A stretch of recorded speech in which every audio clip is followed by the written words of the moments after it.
तो जयपुर में बारिश के बाद साइड इफेक्ट देखने को मिल रहे हैं। पानी का फ्लो ज्यादा आने से मिट्टी बहकर आई है और कई कॉलोनी में अभी भी भरा है पानी। पानी के साथ मिट्टी बहकर आने से मुसीबतें बढ़ी हैं। मकानों में मिट्टी जमा है, लोग हटाने की कोशिश कर रहे हैं। नगर निगम की टीम मिट्टी हटवाने का काम कर रही है। नगर निगम ने लगा रखी है संसाधन। मिट्टी इतनी बहकर आई कि गाड़ियां भी मिट्टी में धंस गई।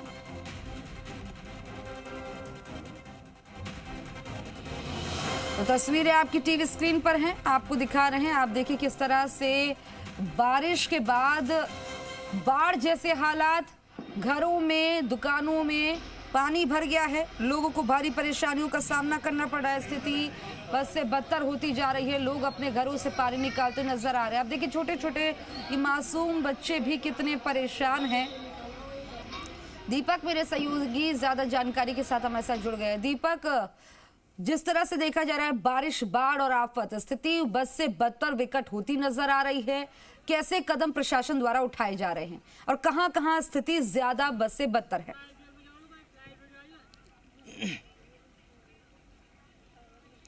देखिए, बारिश खुशी की एक बात होती है। जब बारिश होती है तो खेत खलियान पूरी तरीके से कह सकते हैं कि जो काश्तकार हैं उनके चेहरे पर एक थोड़ी सी खुशी नज़र आती है। साथ में जब बारिश होती है तो जल स्तर बढ़ता है और पानी, जब हम गर्मी के अंदर त्राहिमाम बारिश के लिए करते हैं तो यही वो पानी होता है जिसके लिए त्राहिमाम या मटका फोड़ प्रदर्शन या लोग परेशान होते हैं। लेकिन आज पानी लोगों के लिए मुसीबत बन गया है। मुसीबत के कारण कई हैं। मुसीबत का कारण सबसे पहला ड्रेनेज सिस्टम है।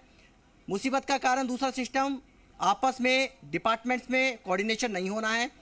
मुसीबत का सबसे बड़ा कारण जयपुर का कचरा है और मुसीबत का सबसे बड़ा कारण दावे और वादे जो पानी में ओवरफ्लो होकर हर बारिश में बहते हैं।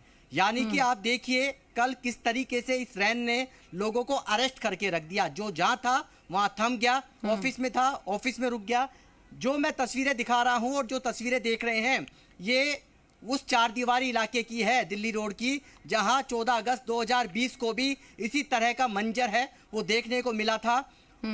लक्ष्मण डूंगरी का वो इलाका था और यही वो पहाड़ थे और पहाड़ों से जब पानी आता है तो ये मिट्टी जो आप देख रहे हैं, मैं गणेशपुरी के अंदर खड़ा हूं और ये जो मिट्टी है, और अभी भी देखिए बारिश को थमे हुए समय हो चुका है। रात से बारिश का दौर करीब 9:30 बजे के लगभग थम गया था, लेकिन अभी भी जो पहाड़ों से पानी है वो लगातार जारी है और ये पानी सीधा गणेशपुरी कॉलोनी के अंदर जा रहा है। और इस बारिश के पानी के साथ में जा रहा है मिट्टी, जो आप कटाव भी देख सकते हैं। अब कितना कटाव हो रहा है ये भी आप अंदाजा लगा लीजिए। और ये मिट्टी घरों के अंदर जाकर जमा हो रही है। जो तस्वीरें देखी, और मिट्टी 3 से 4 फीट जमा हो गई है। गाड़ियां हैं मिट्टी के अंदर समाहित हो गई हैं। घर हैं, उनके बेसमेंट हैं, वहां पर पानी है, जमा है, मिट्टी जमा है। लोग मशक्कत कर रहे हैं, जद्दोजहद कर रहे हैं और साथ में निगम का पूरा अमला भी यहाँ पर लगा हुआ है। निगम का अमला इसलिए लगा हुआ है कि जेसीबियां लगी हुई हैं और इस मिट्टी को हटाने का काम कर रही है और इस पानी को एक रास्ता, यानी कि इसका रास्ता बनाने की कोशिश की गई है जिससे ये पानी सीधा कह सकते हैं कि नाले के अंदर जाए और पानी के साथ जो मिट्टी आ रही है वो कॉलोनी के अंदर नहीं बसे।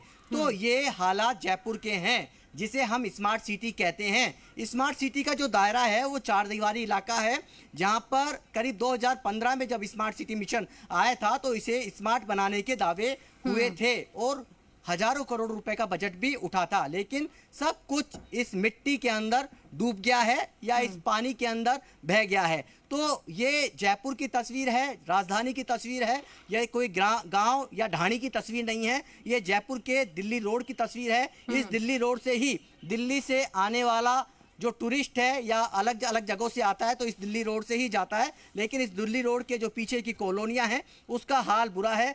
मिट्टी लगातार कटाव होता जा रहा है और मिट्टी कॉलोनी के अंदर जाती जा रही है। मैं इस पॉइंट पर इसलिए आया हूं क्योंकि लोगों को बता सकूं कि ये पानी आखिर में आ कहां से रहा है और पानी के साथ मिट्टी कहां से आ रही है, जिससे हम पॉइंट तक पहुंचे हैं अंतिम। और ये पहाड़ है, लोग घूमने भी आए हैं, बारिश का दौर थमा है, लोग पहाड़ों के झरने का मजा भी लेकर आए हैं, लुत्फ भी उठा के आए हैं। अभी एक सूचना भी आ रही है, हथिनी कुंड में डूबने से एक व्यक्ति डूब गया है। सिविल डिफेंस की टीम है मौके पर पहुंची है, लोग एंजॉय करने निकलते हैं। लेकिन अभी देखिए उमस हो रही है, फिर से लोग एक बार बारिश का इंतजार कर रहे हैं। लेकिन बारिश जब ऊपर से रहमत बरसती है तो हमारा सिस्टम इतना ताकतवर नहीं है कि उस रहमत को हम संजो के रख सकें, यानी कि पानी को हम संजो के रख सके। इसके लिए water recharging system, water harvesting system जैसी चीज़ें बनाई गई है, लेकिन वो सब कुछ कागजों के अंदर दफन रह गई है। एक पैरामीटर भी तैयार किए गए हैं, गाइडलाइन भी है कि आप यदि इतने मीटर के अंदर मकान बनाते हैं तो आपको वाटर हार्वेस्टिंग सिस्टम बनाना उस मकान के अंदर अनिवार्य होगा। उसके लिए बाकायदा एक डिपॉजिट राशि है वो जमा होती है। लेकिन आज तक शायद मुझे ध्यान नहीं है कि निकायों के अंदर कोई भी यदि किसी ने मकान बनाते समय या अनुमति लेते समय और वाटर हार्वेस्टिंग सिस्टम की जो अमानत राशि जमा कराई हो और किसी ने बना दिया हो, उसको अमानत राशि को वापस रिफंडेबल जो राशि है उसको वापस लेने गया हो। तो ये तभी जयपुर की हैं। हम नियम कायदे बनाते हैं, विधानसभा के अंदर विधेयक पारित होते हैं, कई ऐसे एक्ट लाए जाते हैं जो कि जयपुर शहर के या पूरे प्रदेश के लिए लागू होते हैं। लेकिन ये सब कुछ कह सकते हैं नस्ते नाबूद हो जाते हैं इस पानी के आगे, इस सिस्टम के आगे, क्योंकि कौन हमें शय देता है इंक्रोचमेंट करने की। जब आप इंक्रोचमेंट करते हैं तो आप उसे रोकते क्यों नहीं है, सबसे पहला सवाल है। जब आपके ऊपर शिकायतें आती हैं, लगातार दबाव आता है। बिल्कुल, तमाम जानकारी साझा करने के